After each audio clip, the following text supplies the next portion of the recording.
අදත් ඔයගොල්ලෝ සාදරයෙන් පිළිගන්නවා Travel with Chef YouTube channel එකට. ඔන්න අදත් මම රෙසිපියක් අරන් ආවා. ඒ තමයි කොහොමද නිවැරදිව කවලම් පලා මැල්ලුම හදාගන්නේ කියලා. ඉතින් හරිම ලේසි. ඔයගලන්ට තියෙන ඔයගලන්ගේම වටපිටාවෙන් තියෙන මේ කවලම් ඒක මැල්ලුම් අවශ්‍ය කරන පොළ වර්ග සොයාගන්න පුළුවන්. මතක තියාගන්න ඒ විදිහදී ගොඩාක් තෙත බරිත මේ කොළ జాති අපි එකතු කරගන්න නැහැ මේකට. නමුත් ලංකාවේ නම් අපිට පුළුවන් ගොඩාක් මේ විවිධ වර්ගයේ කොළ එකතු කරගන්න. නමුත් විදේශ රටවල ඉන්න අයට ඔයගලන්ට බොහොම සීමිත ප්‍රමාණයක් තියෙන එකතු කරගන්න. ඒ ස්වල්පයක් තමයි අද ඔයගලන්ට මේ වැඩසටහනින් මම පෙන්නන්නේ. අපි කවලම් පලා මැල්ලුම හදද්දී අපි ලංකාවේ නම් අපි බොහෝ පිට ගොඩාක් මේ කොළ වර්ග එකතු කරගන්නවා. ඉතින් මේ විදේශ රටක ඉන්නකොට මේ ගොඩාක් ඉතින් ඒ අතින් ගොඩාක් අඩුයි. ඒ වගේ පලා වර්ග මොකද හැම පලා වර්ගයක්ම දාන්න බෑ පලා මැල්ලුමකට. මොකද ඒකේ සමහර තියෙනවා පලා මැල්ලුම් වල අපි පාවිච්චි කරන සමහර කොළ ඒවා ගොඩාක් වතුර වැඩි. ඉතින් ඒ වගේ දෙයකින් හරියන්නේ නැහැ. ඉතින් මම අද සොයාගෙන තියෙන මට හම්බෙච්ච ටික තමයි මේ මුකුණු යන්න හම්බුණා මට. ඒ වගේම මේ ලංකාවේ සාර්ණ කොළ වගේට සමාන කොළ වර්ගයක් මට හම්බෙලා තියෙනවා මෙතන. ඉතින් ඔයගොල්ලන්ට ගොඩක් මාකට් එකේ දේවල් හොයාගන්න පුළුවන්.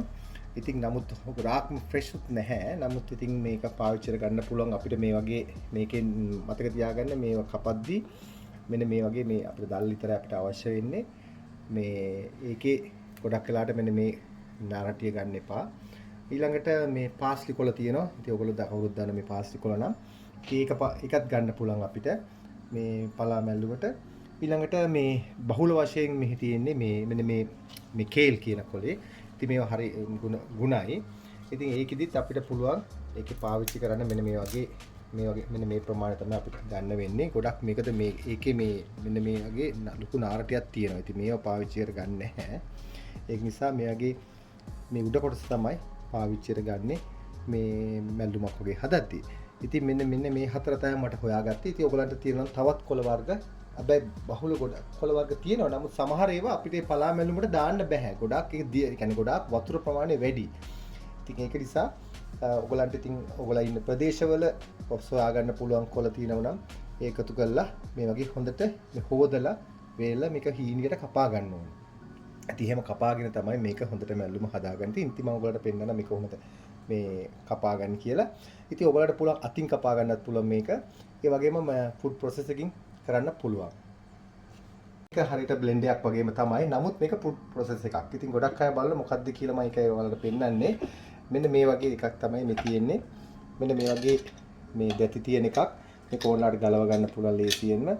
ඉතින් මේ වගේ දේවල් ගන්න පුළුවන් ඔයගොල්ලන්ගේ මේ සමහර මේ වගේ ඉලෙක්ට්‍රික් බඩු තියෙන තැන්වල තියෙනවා. ඉතින් මේ වගේ එකකින් තමයි හරිම ලේසි මෙන්න මේක මේ කපා ගන්න. හීනෙටම කැපෙනවා.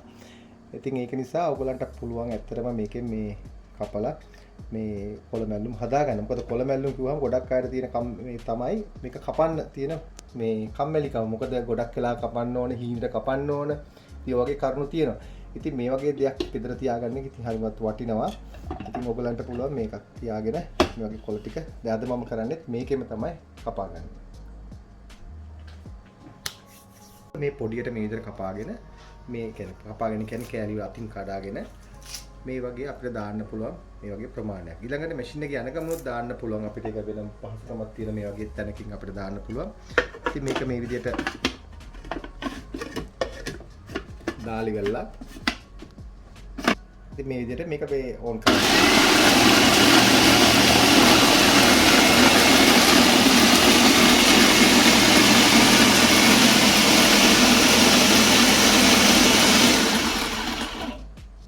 පේන ඇති මේක හොඳට මේ බ්ලෙන්ඩ් කරාම මේක හීනියටම මේ වගේ කැඩෙනවා. ඉතින් මේ ගොඩක් ලේසි. ඉතින් ඇත්තට මේ වගේ තියෙනකොට මේ වගේ ෆුඩ් ප්‍රොසෙස් එකක් තියෙනකොට ඔයගොල්ලන් හරි ලේසි කොළ හදා ගන්න. ගොඩක් අයට තියෙන මේ කොළ ලියන්න ගියාම ඔයගොල්ලන්ට පා වෙනවා මේ මොකද මේ ගොඩක් අය සමහරලාට අතත් කපා ගන්න වෙලාවල් තියෙනවා. ඉතින් මේ වගේ දෙයක් තිබුණාම ඉතින් වඩාත් හොඳයි. ඉතින් මේ බලන්න. ඉතින් මේ විදිහට මේ දානවා. මේ ටික ඔක්කොම අපිට අවශ්‍ය ප්‍රමාණය ඔක්කොම මේ විදිහට මේ ෆුඩ් ප්‍රොසෙස් එකට දාලා අපිට පුළුවන් බ්ලෙන්ඩ් කරගන්න. ඉතින් අපි ඊළඟට අපිට අවශ්‍ය වෙන මෙතන මේ ලුණු මේ හීනියට ලියාගත්ත ලුණු ටිකක් අවශ්‍ය වෙනවා. ඉතින් මේ වගේ ගන්න මේකට ගොඩක් වෙලා සුදු ලුණු හම්බස්සන්නේ නැහැ. නැත්නම් අතු පාට තියෙන ලුණු තුනක් ඒත් ප්‍රශ්නයක් නැහැ. ඊළඟට පොල් දාන්න යනවා. මම ඇත්තටම දාන්නේ මෙහි මට මේ ෆ්‍රෙෂ් පොල් නැති නිසා මම වියලි පොල් එක තමයි දාන්නේ. ඩෙසිකේට් කොකොනට් එක. ඊළඟට මට අවශ්‍ය වෙනවා මේ ලුණු ස්වල්පයක්. ලුණු වැඩි කරගන්න එපා. ඉතින් අවශ්‍ය ප්‍රමාණය බලලා දාගන්න. ඔයගොල්ලෝ ගන්න කොළ ප්‍රමාණය අනුව. ඊළඟට කහ කුඩු ටිකක් අවශ්‍ය වෙන මේ විදිහට. මේ ටික තමයි ප්‍රධාන වශයෙන් අවශ්‍ය වෙන්නේ. ඊළඟට මට දෙහි වගේ තියෙනවා. ඒක මම අන්තිමට තමයි එකතු කරන්නේ දෙහි ටික. ඉතින් මේක මේ විදිහට හොඳට මේ විදිහට කලවම් කරගන්න ඕනේ. අතින්. දැන් මේක තාම ලිපියේ තියලා නැහැ. මේ විදිහට හොඳින් කලවම් කරගන්න. දැන් ඔයාලට පේන ඇති මේක මේ පොල් ප්‍රමාණය තියෙන මදි නම් තව පොල් දාන්න පුළුවන්. මේ ආකාරයෙන් කලවම් කරගන්න. ඊට පස්සේ මේ සියල්ලම දාලා තමයි අපි මේක ලිපේ තියන්න ඕනේ. මේ ලිපේ තියාගත්තී මතක තියාගන්න හොඳට හොඳ වැඩි ගින්දරෙන් තමයි මේක කරන්නේ. නැත්තම් මේකේ වතුර ගතිය උනන්න ගන්නවා. පොත පොල්ලෙනුත් ගොඩක් වෙලාට කරන්නේ මේ වතුර ගතිය ඒක උරා ගන්න ඒගොල්ලෝ. ඉතින් ඒක නිසා මේ පොල් ටිකක් යහමින් දාන්න. එතකොට රසත් හොඳයි. දැන් ඔයාලට පේන ඇතිනේ දැන් මේක ඉවුව වගේ තාම තියෙනවා. දැන් මම මේක ලිප උඩ තියලා ඔයාලට පෙන්නන්න කොහොමද මේක උයාගන්නේ කියලා. ඉතින් මම දැන් මේ ලිප උඩ තියලා මේ ගින්දර පත්තු කරලා තියෙන්නේ. දැන් මේ විදිහට හොඳට මේ වැඩි ගින්නෙන් අපි මේක උයා ගන්න ඕනේ. මතක තියාගන්න මේක උයාගද්දි හැම වෙලාවම හොඳට කලවම් කරගන්න ඕනේ හැම දෙකින්. හේතුව මොකද නැත්තම් මේ රොස් වෙන බලනවා. රොස් වෙන වෙනවා නැත්තම් පිච්චෙන බලනවා අඩිය. ඉතින් ඔය සිදුවීම් කීපයක් වෙනවා. ඒක නිසා මතක තියාගන්න ඕන මේ ඒක හොඳට හැඳි ගන්න ඕනේ. ඊළඟට මේ අනිත් එක තමයි ඔයගොල්ලෝ පොල් මේ කැමති සමහර අය ඉන්න පොල් දාලා කැමති නෑ. ඉතින් නැත්තුව නිකන් උයා ගන්නත් පුළුවන් මේ ආකාරයෙන්. හැබැයි ඒකෙදි පරිස්සම් වෙන්න ඕනි. ඉක්මනින්ම මේ වතුර ගතිය උනන්න ගන්නවා. මොකද ඒකේ පොල් තියුනහම මේක කරන්නේ තෙතමනේ ගොඩක් එක ඇබ්සෝබ් කරගන්නවා. ඒකයි. සහ ගොඩක් රසයකුත් දෙනවා පොල් දැම්මන් පස්සේ. ඊළඟ දෙහි දාද්දි මතක තියාගන්න ඒක අන්තිමට තමයි දෙහි එකතු කරන්නේ. දැන් ඔයාලට පේන ඇති මේක. මොකද තෙල් කිසි දෙයක් දාන්න එපා. මේ විදිහට. දැන් මේක මේ විනාඩියක් යන ගියේ නෑ හරියම සුවඳක් වෙන්න ගත්තා. සමහර අය මේකට මේ කරපිංච දානවා රම්පේ පියව දාන හැමදි නම් ඕනනම් දාන්න පුළුවන්. නමුත් ඒ අවශ්‍ය වෙන්නේ නැහැ. ඔයගොල්ලන්ට ඕන නම් මේ කලා මැල්ලුමට කරපිංච පොඩ්ඩකුත් බ්ලෙන්ඩ් කරගන්න පුළුවන්.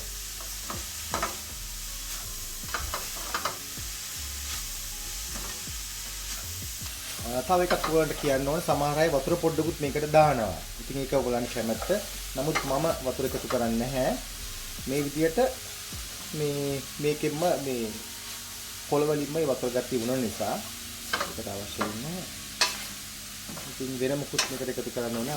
අවශ්‍ය නම් ඕන උඹලා කඩ අවශ්‍ය නම් දාන්න පුළුවන්. නමුත් මේ වගේ කියන්නේ මේ කලා මැල්ලුමකට සාමාන්‍ය වෙජිටේරියන් හැට තමයි අපි මේක පාවිච්චි කරන්නේ. මතක තියාගන්න හැම වෙලාවෙම මේක අනික වහන්නත් එපා. සමහර අය කරන්නේ මේක වහලා තියලා තියෙනවා. එතකොට සම්පූර්ණ කොළ පාට ගතිය නැති වෙලා ඒක තැම්බෙන්න ගන්නවා. සහ මේ පාට වෙනස් වෙනවා. මොකද විශේෂයෙන් කොළ පාට දේවල් අනිවාර්යයෙන්ම කොළ පාට තියාගන්න.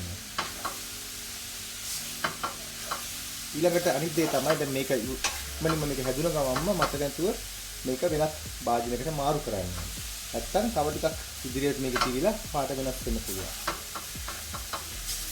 ඉතින් ඔයගොල්ලන්ට පේන ඇති මේක දැන් හොඳට මේක මෙරත් වීගෙන එනවා. ඉතින් මෙච්චරයි මේක උයන්නේ මිටේ උයන්න හදන්න එපා. ਉਹ නැත්තම් මේක අඩියක් අල්ලලා පාටක් වෙනස් වෙනවා. දැන් මේ තියෙන රස්නේ හොඳටම ඇති. දැන් මේක යහන්තම් දුමත් වෙන්න ගත්තා. මේක මෙච්චරයි උයන්නේ. ඊට පස්සේ මම අන්තිමේදී මේකට දෙහි පොඩ්ඩක් එකතු කරනවා ලිප නුවලා. ලිප නිවුවා. මේකේ දෙහි ස්වල්පයක් එකතු කරනවා. ඔයාලට පේන ඇති මේ ස්ටීම් එක වගේ එනවා. මගේ දෙහි ස්වල්පයක් එකතු කරනවා. ඒකලා ඊට පස්සේ මේක අයිම නැවතව තවත් මේ විදිහටම පොඩ්ඩක් කවලම් කරගත්තා. ලුණු බලන්න පුළුවන් ලුණු මදි නම් අඩුපාඩු.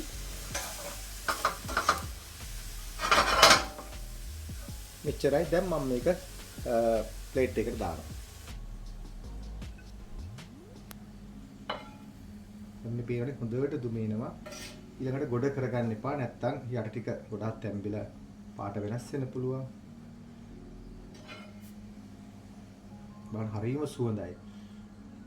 හොඳ කොළ පාටත් ඒ විදිහටම තියෙනවා. මේකේ තියෙන දක්ෂකම තමයි කොළ පාට තියාගන්න ඕනේ හැම මේ මැල්ලුමක නැත්තම් කළු පාට වෙලා ආවි. ඔයගොල්ලෝ බලාගත්ත කොහොමද මේ කවලම් පලා මැල්ලුමක් හදාගන්නේ කියලා. හරිම ලේසි. නමුත් ඔයගොල්ලන්ට දන්නවා අපිට මතකයි පොඩි කාලේ අපි ඇත්තටම පීයෙන් තමයි මේ සියල්ලම අපේ අම්මලා පීන්නට කැපුවේ. ඉතින් අද කාලේ කාර්ය බහුලයි කප ඉන්න වෙලාවක් නැහැ. ඉතින් මේ වගේ මේ පොඩි මැෂින් එකක් ගන්න පුළුවන් මේ ෆුඩ් ප්‍රොසෙස් එකක් කිව්වම ගන්නවා ගොඩක් ප්‍රයිස් ගොඩක් ඔය විශේෂ සුපර් මාකට් වල ලොකු මේ shopping centers වල තියෙනවා. ඊළඟ බලන්න. ඉතින් මම මේකට පහසු කරන්න තමයි මේ වගේ යෝජනාවක් කරේ. නැත්නම් ඔයගොල්ලෝ අත්‍තරම අති කපා ගන්න පුළුවන්.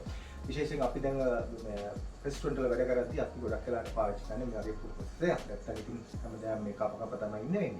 ඉතින් මම හිතනවා ඔයගොල්ලන්ට මේක හරියටම හදාගන්න විදිය ඔයගොල්ලෝ අද බලාගත්තා.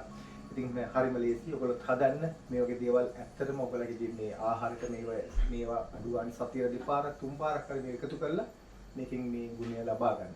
ඉතින් මම හිතනවා අද වීඩියෝ එක ඔයගොල්ලෝ තමක් ඉගෙන ගන්න ඇති කියලා. නැවතත් මෙවැනිම වීඩියෝ එකකින් හම්බෙන තුරු ඊයින් එන්න ඔබට සුබ දවසක්. ආයිබෝවන්.